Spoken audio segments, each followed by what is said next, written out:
Y'all know how I do. I'll be up to the minute. Like y'all try to find a way to make y'all get all of everything I do with it. When I got this, it was a good product. Usually with this one, I don't know. I think we had it in the cut for a little while.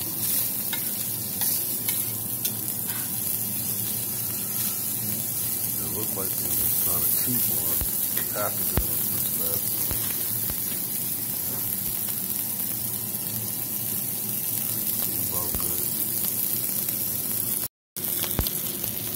Provolone comes in handy.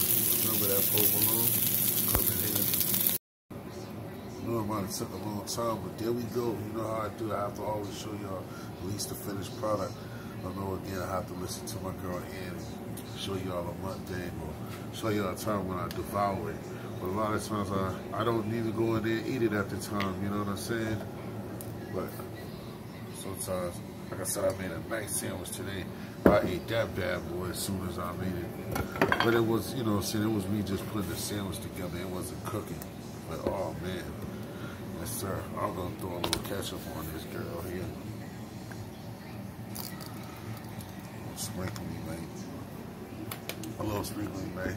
So like I said, how to do the shaved steak to make basically a steak and cheese wrap. That's how we do it. You know what I mean?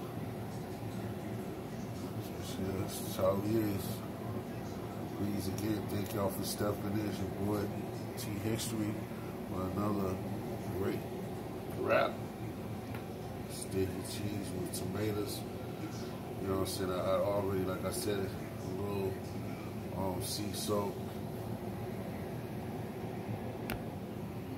peppercorn, and they throw that in the parsley and that. But here you go. History, baby. Gots to get it right. I hollers. See y'all tomorrow. Peace.